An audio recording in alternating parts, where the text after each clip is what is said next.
तो नमस्कार बच्चों, कैसे हो आप। तो आप सभी बच्चों का एक बार फिर से स्वागत करते हैं आपके अपने चैनल बोर्ड्स गुरु पे, जहां आज हम क्लास 12th बायोलॉजी के एक बहुत ही इंटरेस्टिंग चैप्टर है, एक बहुत ही मजेदार चैप्टर है, माइक्रोब्स इन ह्यूमन वेलफेयर, अर्थात मानव कल्याण में सूक्ष्मजीव। इसको हम स्टार्ट करने वाले हैं और इसको हम शुरू करने वाले हैं। हमने क्या किया है, इस चैप्टर को कुछ लेक्चर के रूप में तोड़ दिया है। इस चैप्टर को क्या किया है, कुछ लेक्चर के रूप में तोड़ दिया है और आज बेसिकली हम इसी चैप्टर के पहले लेक्चर को डिस्कस करने वाले हैं, जहां हम मुख्य रूप से दो टॉपिक को डिस्कस करेंगे। इस लेक्चर में, पहले लेक्चर में क्या टॉपिक डिस्कस करेंगे, सबसे पहले इस चैप्टर का इंट्रोडक्शन को देखेंगे, अर्थात ये चैप्टर क्या कहना चाहता है और इस चैप्टर में अब आखिर का हमको पढ़ना क्या है। इसमें कुछ शब्द आ रहे नजर, सूक्ष्मजीव। ये सूक्ष्मजीव होते क्या हैं, किन जीव को हम सूक्ष्मजीव के श्रेणी में रखते हैं। फिर हम ये जानेंगे कि इन सूक्ष्मजीव का घरेलू उत्पाद में क्या उपयोग है, इसको डिस्कस करेंगे, अर्थात घरेलू उत्पाद में सूक्ष्मजीव की क्या भूमिका है, इसको भी डिस्कस करने वाले हैं। अब इसको स्टार्ट करने से पहले हम आपको यह बताना चाहते हैं कि आखिरकार इस मानव कल्याण में सूक्ष्मजीव जैसे चैप्टर में हमें किन किन टॉपिक को कवर करने वाला है। इससे आपको यह आइडिया लग जाएगा कि आखिरकार हमें यह टॉपिक पढ़ना है और हमारा ये अप्रोच होगा। आओ सबसे पहले हम ये जानते हैं इस चैप्टर में हमको पढ़ना क्या है। ये पहला लेक्चर है तो हम इतना बेसिक से पढ़ेंगे कि हर एक पॉइंट एनसीईआरटी का कवर हो जाए। सेंटेंस छोड़ यार, सेंटेंस में यूज होने वाले शब्द का मतलब आपके दिमाग में सेट करने की हम कोशिश करेंगे। सबसे पहले क्या जानते हैं, चैप्टर में क्या पढ़ना है, इस चैप्टर के ओवरव्यू को जानते हैं। तो इस चैप्टर में टोटल हमें 7 टॉपिक पढ़ने हैं, अर्थात हम 7 टॉपिक को जब कंप्लीट कर लेंगे एक एक करके, जो बहुत छोटा छोटा टॉपिक है, तो ये चैप्टर भी क्या हो जाएगा, समाप्त हो जाएगा। सबसे पहले इस चैप्टर के शुरुआत में हम इस चैप्टर के इंट्रोडक्शन वाले भाग को पढ़ेंगे, अर्थात ये चैप्टर क्या कहना चाहता है, ठीक। फिर हम इसमें आगे बढ़ेंगे और आगे ये जानेंगे कि घरेलू उत्पाद में सूक्ष्मजीव की क्या भूमिका है। अब घरेलू उत्पाद क्या क्या हो सकता है आपके चैप्टर में दिए हुए हैं, सुन लेना नाम। जैसे दही का नाम सुने होंगे, तो दही एक घरेलू उत्पाद है जिसका उत्पादन में सूक्ष्मजीव का अहम रोल होता है। फिर हम बात करें इडली और डोसा की। ये इडली और डोसा भी ऐसे खाद्य पदार्थ हैं जिसके उत्पादन में सूक्ष्मजीव की अहम भूमिका है। आप बात कर लो पनीर की, आप बात कर लो तारी की, तो ये ऐसे खाद्य पदार्थ, ऐसे पेय पदार्थ हैं जिसके उत्पादन में बेसिकली सूक्ष्मजीव का बहुत बड़ा रोल है। फिर हम पढ़ेंगे औद्योगिक उत्पादन में, अर्थात अभी तो हम घर की बात कर रहे थे, लेकिन अब हम इंडस्ट्री लेवल पे करेंगे, जिसमें हम एंटीबायोटिक के बारे में पढ़ेंगे, जिसमें हम एंजाइम्स के बारे में पढ़ेंगे, जिसमें हम मेनली कुछ एसिड के उत्पादन को पढ़ रहे होंगे। जब ये कंप्लीट हो जाएगा तो फिर हम आगे मूव करेंगे एसटीपी के बारे में। अब ये एसटीपी क्या होता है, ध्यान से सुनना। इस एसटीपी का पूरा नाम होता है सीवेज ट्रीटमेंट प्लांट, हिंदी में बात करें तो वाहित मलजल उपचार। अब ये क्या होता है सुनना, ऐसा डिटेल में डिस्कस करेंगे, पहले ये सुन लो क्या कहने का मतलब है। आप देखे होंगे घर से कचरा का पानी निकलता होगा, अर्थात घर से जो भी कचरा वाला पानी होता है उसको हम बाहर निकालते हैं। हम तो ठहरे ग्रामीण लोग, तो हम लोग क्या करते हैं, छोटा सा नाला जिसको आम भाषा में मूरी कहा जाता है, वह एक बाहर करवा देते हैं और उसमें हम गंदा पानी को फेंकते हैं। लेकिन शहर में क्या होता है, शहर में उतना स्पेस है नहीं कि हम मूरी खोदवाए, तो फिर क्या करते हैं, बीच में एक ड्रेन होता है, उसी नाला में सभी घर से निकला हुआ गंदा जल उसी में प्रवाहित किया जाता है। अब सोचो, वह जो नाला है वह डायरेक्ट कनेक्टेड होता है नदी से, तो अगर वह नाला का डायरेक्ट पानी नदी में जाए तो फिर नदी का जल प्रदूषित हो जाएगा। क्या ये करनी अच्छी बात है? नहीं। तो फिर हम क्या करते हैं, बीच में एक सिस्टम सेट करते हैं जिससे होकर वह नाला का पानी गुजरता है। हम क्या करते हैं, उस नाला के पानी को, नाला का पानी क्या होगा, घर से निकला हुआ पानी, और घर मतलब क्या, किचन से निकलेगा, बाथरूम से निकलेगा, टॉयलेट से निकलेगा, ये जो पानी निकलेगा कचरा पानी है। तो हम क्या करते हैं, इनको इतना साफ करते हैं जिसको नदी में छोड़े तो फिर नदी में प्रदूषण नहीं हो, और इसी उपचार को बेसिकली हम सीवेज ट्रीटमेंट उपचार के नाम से जानते हैं। फिर हम जानेंगे बायोगैस में कि बायोगैस के उत्पादन में सूक्ष्मजीव की क्या भूमिका है, कौन ऐसे सूक्ष्मजीव हैं जो बायोगैस का निर्माण करते हैं। फिर हम बायोगैस के बारे में पढ़ेंगे, बायो कंट्रोल एजेंट के रूप में करते हैं। अब ये बायो कंट्रोल एजेंट क्या होते हैं, इसको भी डिस्कस करेंगे। फिर हम लास्ट टॉपिक जो हमारा होगा कि बायो फर्टिलाइजर अर्थात जैव उर्वरक के रूप में हम ये सूक्ष्मजीव का उपयोग करने वाले हैं। जैव उर्वरक का क्या मतलब होता है, ये क्या करते हैं, बेसिकली मिट्टी की मृदा की उर्वरकता शक्ति को बढ़ाते हैं और प्लांट के लिए पोषक तत्वों को बढ़ाते हैं। तो ये बायो फर्टिलाइजर होते हैं। अर्थात इस चैप्टर में हमें ये 7 छोटे छोटे टॉपिक को डिस्कस करना है। ये छोटे टॉपिक जब डिस्कस हो जाएंगे ये चैप्टर हो जाएगा समाप्त। अब सबसे पहले हम शुरुआत करते हैं इस चैप्टर के इंट्रोडक्शन वाले भाग से। अर्थात आओ हम सबसे पहले आपको बताते हैं कि आखिरकार सूक्ष्मजीव होता क्या है। इस सूक्ष्मजीव पे जाने से पहले हम आपसे अर्थात हम दोनों भाई में कुछ बातें हो जाए। अच्छा एक बात बताओ, क्या आप अक्सर जीवाणु, बैक्टीरिया, वायरस नाम सुनते होंगे, और सुनते हो तो फिर क्या सोचते हो? अब जैसे ही आपके माइंड में वायरस शब्द आता होगा, बैक्टीरिया शब्द आता होगा, जीवाणु शब्द आता होगा, तो आपके दिमाग में संक्रमण गुंजता होगा, बीमारी गुंजता होगा, गंदगी गुंजता होगा। और ये जब से कोविड वायरस आया है, ये जो कोविड आया है, तब से बच्चे या फिर बुजुर्ग भी या यहां तक लोग वायरस का नाम सुनते ही ये सोच रहे हैं कि वायरस मतलब जो हमको क्षति पहुंचाने का कार्य करेगा। लेकिन एक बात याद रखना, हम आपको एक ऐसी दुनिया से मिलवाने वाले हैं, एक ऐसी दुनिया में घुमाने वाले हैं जहां पे ये बैक्टीरिया, ये वायरस आपको अपने दुश्मन नहीं, बहुत बड़े मित्र नजर आएंगे। अर्थात एक कहावत है कि गहूं के साथ घून भी पिसा जाला। अर्थात कुछ ऐसे बैक्टीरिया है, कुछ वैसे वायरस हैं जो हानिकारक हैं, लेकिन उनके साथ साथ कुछ अच्छे बैक्टीरिया भी तो हैं, कुछ अच्छे वायरस भी तो है जो हमारे लिए, हमारे अर्थात इस मानव कल्याण के लिए, इस ह्यूमन वेलफेयर के लिए बहुत अच्छे हैं, मानव का दोस्त है। लेकिन कुछ के चलते हम सभी को क्या कर लेते हैं, बुरा समझ लेते हैं, सभी को नजरअंदाज कर देते हैं। इसी कारण से आपके लिए एक चैप्टर बनाया गया है, आपके लिए एक चैप्टर बनाया गया मानव कल्याण में सूक्ष्मजीव। अर्थात इसमें हम वही सूक्ष्मजीव की बात करेंगे जो आपके दोस्त हैं, जो आपके दोस्त हैं। हम हानिकारक की बात नहीं करेंगे, हानिकारक तो आप बहुत जानते हो, लेकिन इसमें हम वही सूक्ष्मजीव को डिस्कस करेंगे जो हमारे दोस्त हैं। ठीक है, अब ध्यान से सुनना, यहां से एक शब्द आता है सूक्ष्मजीव क्या है। अब सूक्ष्मजीव का मतलब क्या होता है, देखो ध्यान से। इसमें 2 शब्द दिखाई देंगे, एक दिखाई देगा सूक्ष्म और एक दिखाई देगा जीव। एक दिखाई देगा सूक्ष्म और एक दिखाई देगा जीव। सूक्ष्म का मतलब होता है अत्यंत छोटा और जीव का मतलब जीव, अर्थात ऐसा जीव जिसका आकार अत्यंत छोटा हो, ऐसा जीव जिसका आकार अत्यंत छोटा हो। क्या हम अपने आप को, क्या हमको तुम सूक्ष्मजीव की श्रेणी में रख सकते हो? क्या तुम अपने आसपास जो गाय, भैंस, बकरी ये सब देख रहे हो, क्या इसको सूक्ष्मजीव बोल सकते हो? नहीं बोल सकते। क्यों? क्योंकि इनका आकार छोटा नहीं है। तो जिस जीव का आकार अत्यंत छोटा हो, अर्थात जिसे आप अपने नंगी आंख से, इस खुले आंख से, इस नेकेड आई से नहीं देख सकते, उन सभी जीव को तुम सूक्ष्म जीव बोल देना। क्या आप हमें खुली आंख से नहीं देख सकते क्या? नहीं नहीं, आपको तो हम आंख बंद करके भी देख सकते हैं। यही तो प्यार है यार, यही तो प्यार है। तो हम ये कहना चाहते हैं, जिस भी जीव को तुम अपने खुली आंखों से नहीं देख पाओ, नंगी आंखों से नहीं देख पाओ, तो फिर उन्हें तुम सूक्ष्मजीव बोल देना। अर्थात सूक्ष्मजीव इतने छोटे होते हैं। हाँ, अगर इस पेन की टिप की बात करें तो इस टिप पे भी बहुत सारे छोटे छोटे बैक्टीरिया उपस्थित होंगे, लेकिन हम इसको देख नहीं पा रहे हैं, इसको हम देख नहीं पा रहे हैं। फिर इसको देखेंगे कैसे? तो इसको देखने के लिए हम क्या करते हैं, इसको देखने के लिए हम एक इंस्ट्रूमेंट का उपयोग करते हैं, एक यंत्र का उपयोग करते हैं, जिसे बेसिकली हम सूक्ष्मदर्शी कहते हैं, जिसे हम माइक्रोस्कोप बोलते हैं। तो अगर इसको हम समअप करें एक लाइन में तो क्या कहेंगे सूक्ष्मजीव के बारे में, माइक्रोब्स के बारे में? तो सूक्ष्मजीव एक अत्यंत सूक्ष्म आकार का जीव होता है जिसे हम नंगी आंखों से नहीं देख सकते। इसे देखने के लिए हम माइक्रोस्कोप का उपयोग करते हैं, सूक्ष्मदर्शी का उपयोग करते हैं। आओ इसको हम हाईलाइट कर देते हैं, इस पॉइंट को ध्यान दो। यहाँ पे यही बात लिखा हुआ है कि सूक्ष्मजीव अत्यंत सूक्ष्म आकार के जीव होते हैं, अभी बताया अब आपको, जिसे हम नंगी आंखों से नहीं देखा जा सकता है।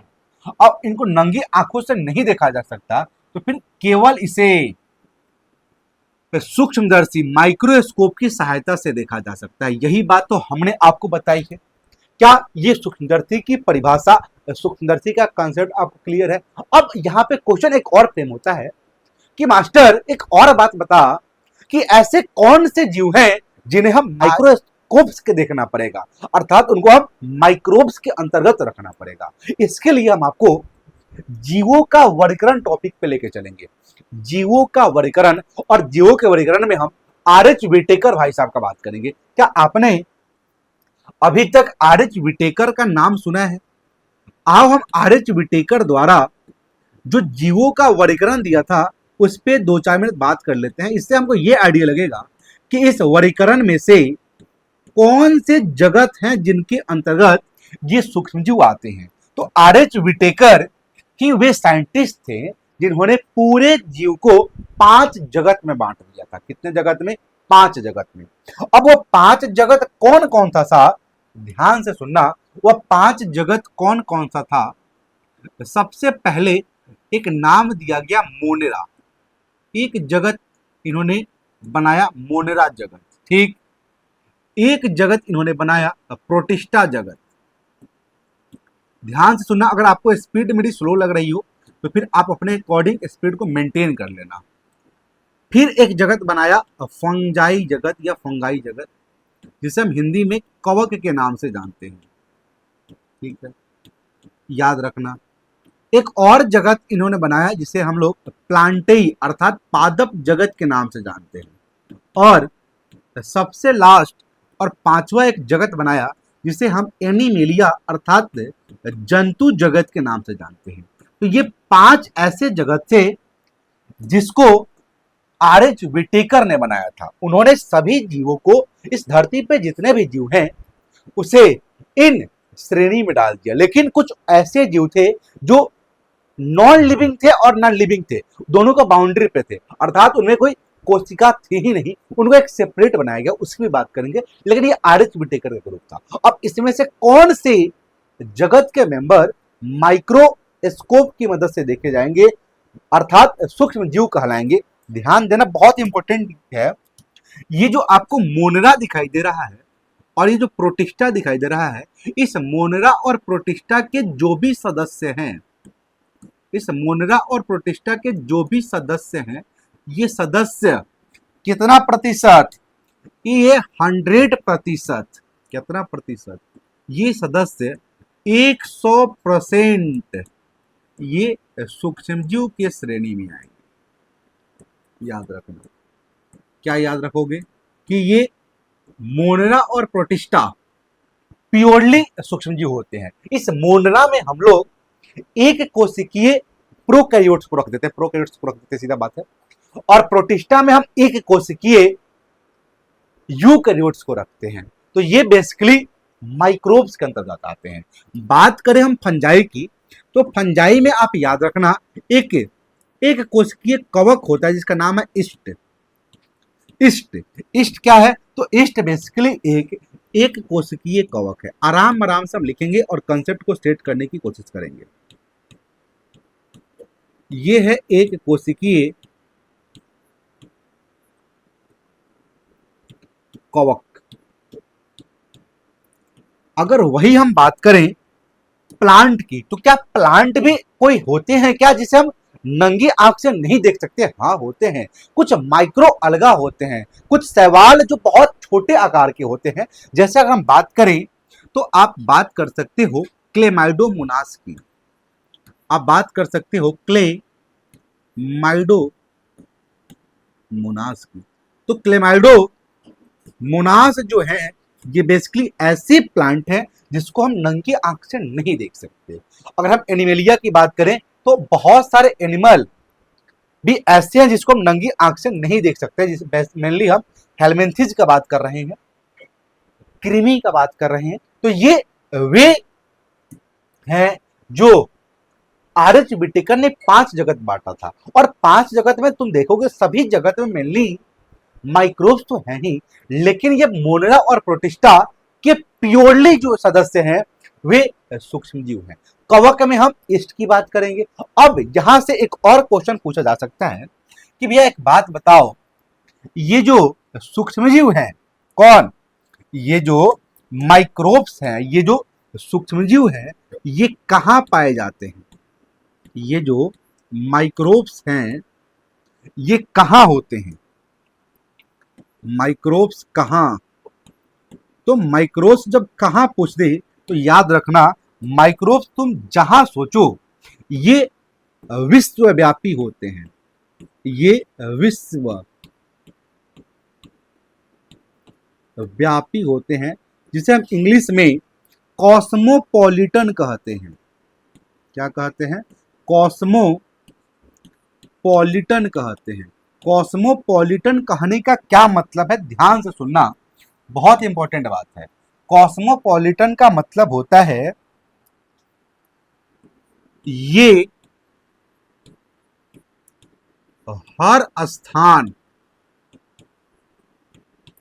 ये हर स्थान पर पाए जाते हैं, ये हर स्थान पे पाए जाते हैं। ध्यान देना, माइक्रोब्स का मतलब, सूक्ष्मजीव का मतलब वैसे जीव जिसको हम नंगी आंख से नहीं देख पाए, देखने के लिए हमको एक डिवाइस की आवश्यकता पड़ेगी, नाम है उसका माइक्रोस्कोप, सूक्ष्मदर्शी। ठीक है, अब इसके अंतर्गत कौन से मेंबर आएंगे? तो इसके अंतर्गत मोनरा और प्रोटिस्टा जगत के सभी सदस्य माइक्रोब्स होते हैं। हम बात करें फंजाई की, तो फंजाई में एक ईस्ट होता है जो माइक्रोब्स होता है। हम बात करें प्लांटी की, तो क्लेमाइडोमोनास, क्लोरेला, ये सब क्या है? ये सब माइक्रोब्स हैं। ये माइक्रोब्स कहाँ पाए जाते हैं? ये माइक्रोब्स विश्वव्यापी होते हैं, कॉस्मोपॉलिटन होते हैं, अर्थात सभी जगह पाए जाते हैं। हम बात करें वायु की, हाँ पाए जाएंगे। हम बात करें मृदा की, हाँ पाए जाएंगे। हम बात करें जल की, हाँ पाए जाएंगे। हम बात करें इस बाल की, हाँ पाए जाएंगे। हम बात करें इस पेन की, हाँ इसमें पाए जाएंगे। हमें ये हाथ पे, हाँ पाए जाएंगे। हम बात करें दलदल वाला स्थान की, वहां पे पाए जाएंगे।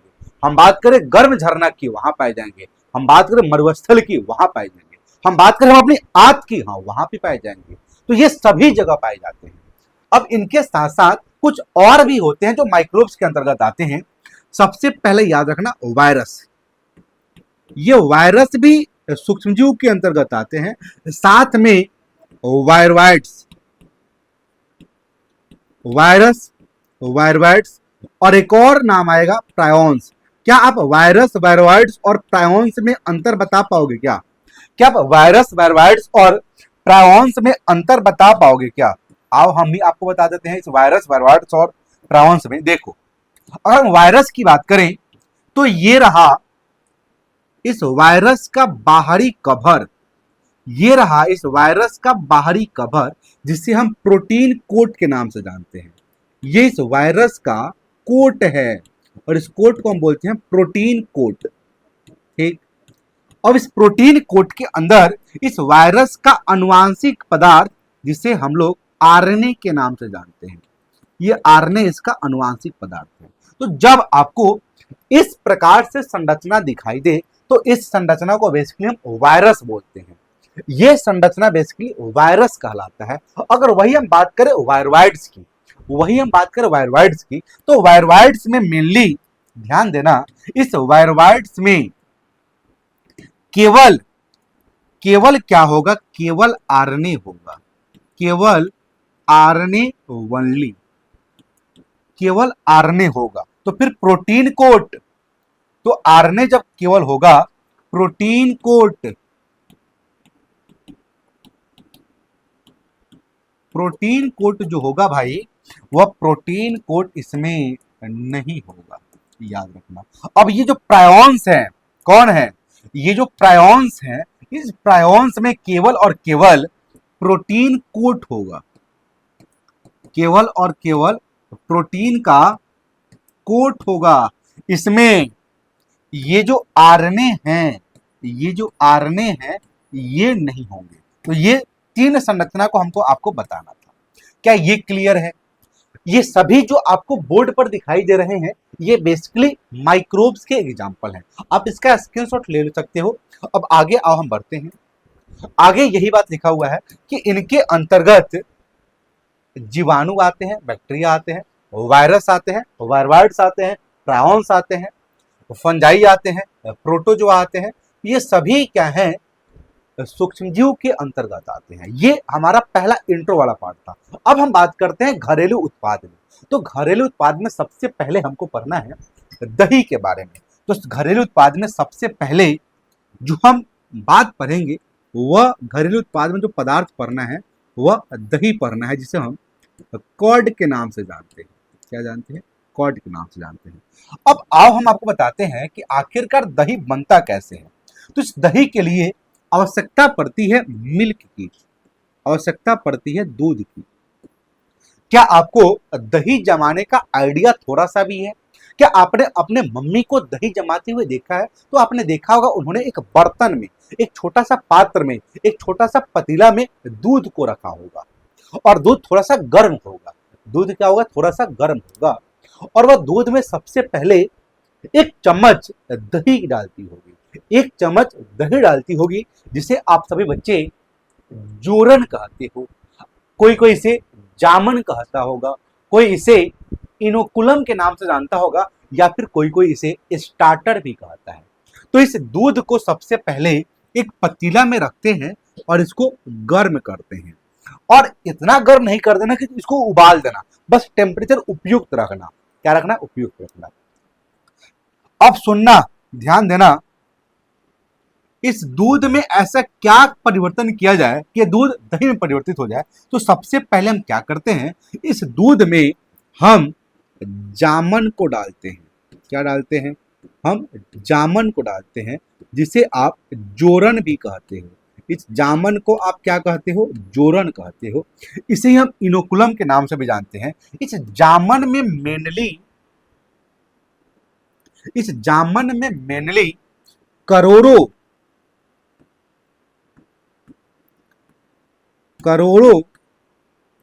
क्या होते हैं? नाम याद रखना, करोड़ों लैब, LAB, लैब होते हैं। लैब का पूरा नाम होता है lactic acid bacteria. Lactic acid bacteria, ये बेसिकली इस दही में होता है। ये बैक्टीरिया का काम क्या होता है? इस बैक्टीरिया का काम होता है, याद रखना, इस बैक्टीरिया का काम होता है, इसको थोड़ा सा ऊपर कर लेते हैं। इस बैक्टीरिया का काम होता है लैक्टिक एसिड का उत्पादन करना। इसका काम होता है लैक्टिक एसिड बनाना। अब ये लैक्टिक एसिड क्या करता है?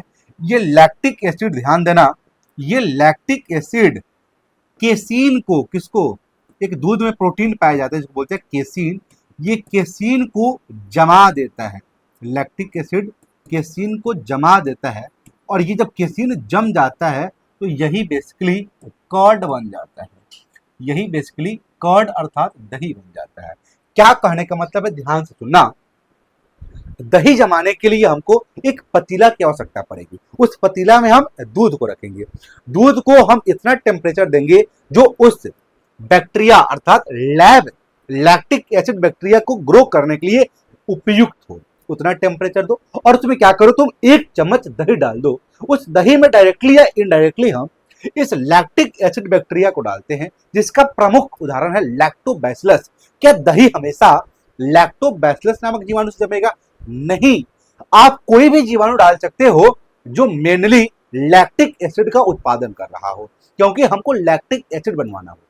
तो ये लैक्टोबैसिलस जो लैक्टिक एसिड का उत्पादन करते हैं, ये दूध में एक शर्करा पाई जाती है, शुगर पाई जाती है, जिसको हम लैक्टोज कहते हैं। क्या बोलते हैं? तो ये लैक्टोज को लैक्टिक अम्ल में बदल देता है। कौन? ये लैब बैक्टीरिया, ये लैक्टोबैसिलस बैक्टीरिया। और जैसे लैक्टिक अम्ल में बदलेगा, ये लैक्टिक अम्ल दूध में पाए जाने वाले प्रोटीन, जिसको केसिन कहते हैं, उसको जमा देता है। और इसी प्रक्रिया को हम बेसिकली दही का जमना बोलते हैं। ध्यान देना, इसमें से क्वेश्चन क्या फ्रेम हो सकता है? क्वेश्चन फ्रेम होगा, दही किससे जमेगा? तो जीवाणु से। कौन जीवाणु? लैक्टिक एसिड बैक्टीरिया से। और इसका प्रमुख उदाहरण है लैक्टोबैसिलस। ध्यान देना, क्या कह रहा है कि दही एक किण्वित दुग्ध उत्पाद है, अर्थात दूध को हम किण्वित करके प्राप्त करते हैं। जो लैक्टोबैसिलस जीवाणु की सहायता से बनता है। ये लैक्टोबैसिलस बेसिकली, ये जो लैक्टोबैसिलस है, ये लैब है, अर्थात ये ऐसे बैक्टीरिया हैं जो लैक्टिक एसिड का उत्पादन करेंगे। ठीक है, अब ये क्या करेंगे? लैक्टोबैसिलस या जीवाणु दूध में उपस्थित शुगर, यही बात बताए हैं, ये शुगर को लैक्टिक अम्ल में परिवर्तित कर देते हैं। अब ये जब लैक्टिक अम्ल में परिवर्तित हो जाएगा तो ये लैक्टिक अम्ल क्या करेगा, सुनना, ये दूध के प्रोटीन जो केसीन होता है उसको जमा देता है और अंततः यह दही में बदल जाता है। कौन? दूध। ये बात याद है। अब सुनना, इस दही का लाभ क्या है? तो दही का बहुत बड़ा लाभ है, क्योंकि दही में विटामिन B12 का एक अच्छा स्रोत है। तो दही विटामिन B12 का एक अच्छा स्रोत है, जहां से क्वेश्चन फ्रेम होने की बहुत संभावना है। और इस दही में गुड बैक्टीरिया पाए जाते हैं, जो हमारे गट के लिए, हमारे आमाशय के लिए बहुत ही लाभदायक होते हैं। तो जैसे दही को हम खाते हैं तो ये हमारे आमाशय में, हमारे गट में जब पहुंचते हैं तो वहां उपस्थित हानिकारक माइक्रोब्स को, हानिकारक जीवाणु को ये या तो मार देंगे या फिर उसकी ग्रोथ को रोक देंगे। यहां से आप इस चीज को नोट कर सकते हो। इस दही वाले क्वेश्चन आप याद रखना।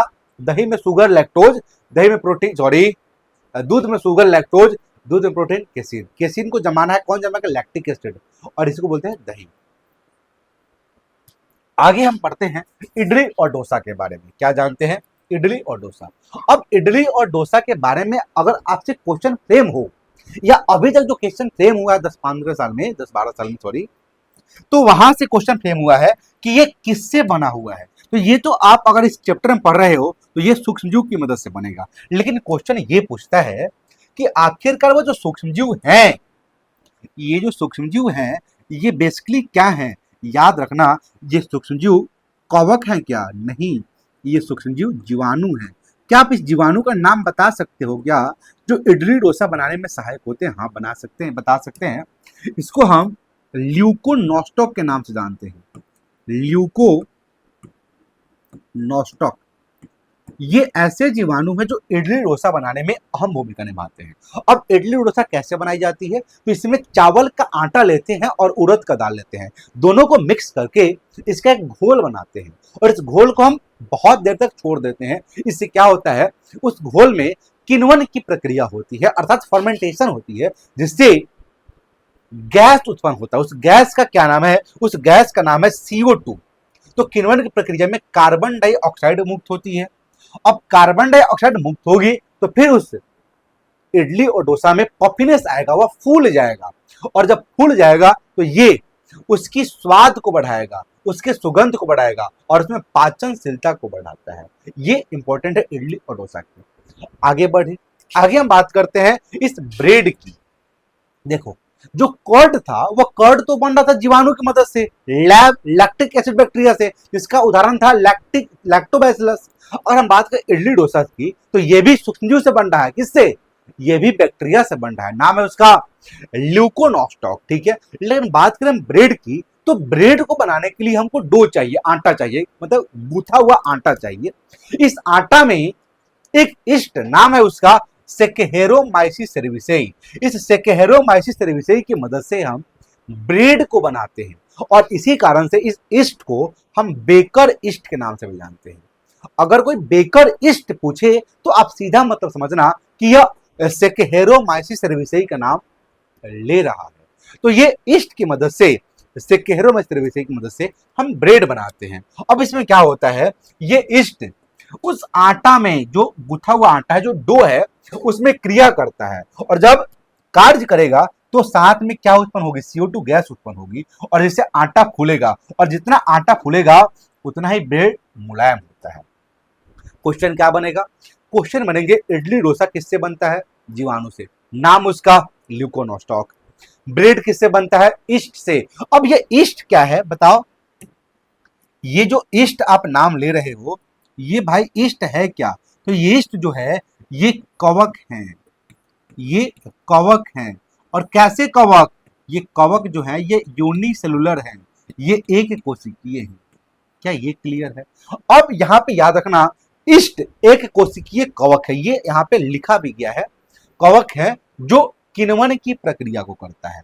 अब ये किण्वन क्या होता है? सुनना, किण्वन एक ऐसी प्रक्रिया है जिसमें सूक्ष्मजीव, वह सूक्ष्मजीव बैक्टीरिया भी हो सकता है, वह सूक्ष्मजीव ईस्ट भी हो सकता है। तो ये किण्वन की प्रक्रिया में क्या होता है? वह जो सूक्ष्मजीव होता है वह उसमें उपस्थित शर्करा को, शुगर को तोड़ता है और अम्ल बनाता है। अगर बैक्टीरिया होगा तो वह शुगर को तोड़ तोड़ कर अम्ल बनाएगा, अगर वह ईस्ट हुआ तो वह शुगर को तोड़ तोड़ कर इथेनॉल बनाएगा। इसको हम इथेनॉलिक फर्मेंटेशन के नाम से भी जानते हैं। ध्यान देना। आगे हम एक और घरेलू उत्पाद में यूज होने वाले पदार्थ के बारे में पढ़ते हैं जिसका नाम है तारी। इंग्लिश में इसको टॉडी के नाम से जानते हैं।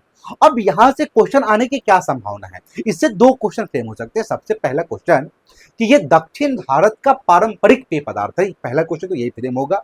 और दूसरा क्वेश्चन ये फ्रेम हो सकता है कि ये किससे प्राप्त होता है? तो याद रखना, ये एक तार वृक्ष होता है, पाम ट्री होता है, जिसके रस को हम किण्वित करते हैं, जिससे हमको तारी प्राप्त होता है। और ये दक्षिण भारत का पारंपरिक पेय पदार्थ है। अगर आप रजनीकांत का फिल्म देखे होंगे या साउथ का कोई फिल्म देखे होंगे, उसमें आप तारी को अधिकतर देखे ही होंगे। अगला हम बात करते हैं पनीर की। किसकी बात करते हैं? पनीर की, चीज की। तो चीज का जो बनावट है, चीज का जो सुगंध है, चीज का जो डिजाइन है, वो बेसिकली वेरी करता है सूक्ष्मजीव के ऊपर। हम किस प्रकार का सूक्ष्मजीव, हम कौन से सूक्ष्मजीव का उपयोग कर रहे हैं, इस पर निर्भर करता है कि पनीर की क्वालिटी क्या होगी, चीज की क्वालिटी क्या होगी। और हमारे सिलेबस में हमको दो चीज के प्रकार को पढ़ना है। सबसे पहले हम स्विस चीज को पढ़ेंगे। अब देखना, इस स्विस चीज के बारे में जितना हम बोले उतना ही याद रखना। इस स्विस चीज के बारे में या फिर रॉकी फॉर्ट चीज के बारे में जितना हम बोले उतना याद रखना। इस स्विस चीज का सबसे पहला अक्षर है एस। पहला अक्षर है एस। तो स्विस चीज जिस सूक्ष्मजीव से बनता है वो बेसिकली बैक्टीरिया होता है। नाम है उसका प्रोपियोनिबैक्टीरियम सर्मिनेई। क्या नाम है? स्विस चीज प्रोपियोनिबैक्टीरियम सर्मिनेई से प्राप्त होता है, जो क्या करता है, किण्वन की प्रक्रिया करेगा और CO2 गैस को उत्पन्न करेगा। अब CO2 गैस उत्पन्न होगा तो इस पनीर में बड़ा बड़ा छिद्र हो जाता है। याद रखना, यह एक हार्ड प्रकार का चीज होती है। इसका निर्माण प्रोपियोनिबैक्टीरियम सर्मिनेई, शर्मा जी से शर्मा गए हैं, नामक जीवाणु द्वारा, ये बैक्टीरिया है भाई, जीवाणु द्वारा किया जाता है। यह जीवाणु CO2 गैस उत्पन्न करती है जिससे चीज में बड़े बड़े छिद्र होते हैं। तो जिस चीज में बड़े बड़े छिद्र हो उसे हम स्विस चीज कहते हैं। और स्विस चीज का निर्माण जीवाणु से होता है। नाम है प्रोपियोनिबैक्टीरियम सर्मिनेई। ये इनफ है। ठीक, बात कर ले हम रॉकी फॉर्ट चीज की। तो रॉकी फॉर्ट चीज में आपको याद रखना है, ये एक चीज की वैरायटी है जो सूक्ष्मजीव से प्राप्त होता है। क्या बैक्टीरिया से? नहीं, ये बेसिकली कवक से प्राप्त होता है, ये फंजाई से प्राप्त होता है। उस कवक का नाम क्या है? उस कवक का नाम है पेनिसिलियम रॉकी फॉर्ट। इस पेनिसिलियम रॉकी फॉर्ट नामक कवक द्वारा ये रॉकी फॉर्ट चीज प्राप्त होता है। तो ये कुछ ऐसे चीज थे जो बेसिकली हम घरेलू उत्पाद में माइक्रोब्स की मदद से उत्पादित करते हैं, माइक्रोब्स की मदद से बनाते हैं। और हमने ये भी जाना कि आखिरकार ये सूक्ष्मजीव होते क्या है। अब सूक्ष्मजीव क्या होते हैं ये बताया। फिर हमने बताया कि आखिरकार इस सूक्ष्मजीव की मदद से घरेलू उत्पाद में कौन कौन से प्रोडक्ट बनेंगे। तो आपकी किताब में कुछ ही नाम दिए हुए हैं, जिसमें दही का नाम दिया हुआ है, जिसमें इडली और डोसा का नाम दिया हुआ है। ये नाम सुनकर आपके मुंह में पानी नहीं आने चाहिए। हाँ, ये ब्रेड का नाम दिया हुआ है, ये तारी का नाम दिया हुआ है, ये चीज का नाम दिया हुआ है। तो आज का हमारा यही मोटिव था कि इस लेक्चर में हम बेसिकली इस चैप्टर के इंट्रोडक्शन को जान पाए और इस चैप्टर में हम घरेलू उत्पाद में सूक्ष्मजीव की क्या भूमिका है इसको जान पाए। आप इतना याद रखना कि चैप्टर में जो हम बताए हैं उतना इनफ है और सब कुछ याद नहीं रखना है। जहां जहां हम हाईलाइट किए हैं वहां वहां याद करो, आपसे क्वेश्चन बन जाएंगे। तो आई होप आज का लेक्चर आपको समझ में आया होगा। फिर हम मिलेंगे नेक्स्ट लेक्चर में, जहां हम बात कर रहे होंगे औद्योगिक उत्पाद में सूक्ष्मजीवों की क्या भूमिका है। तो चलो फिर मिलते हैं अगले लेक्चर में। तब तक के लिए आपको खुश रहना है, मस्त रहना है और सबसे इंपॉर्टेंट बात, आपको स्वस्थ रहना है, क्योंकि आपके एग्जाम बहुत जल्दी से, बहुत तेजी से पास आ रहे हैं।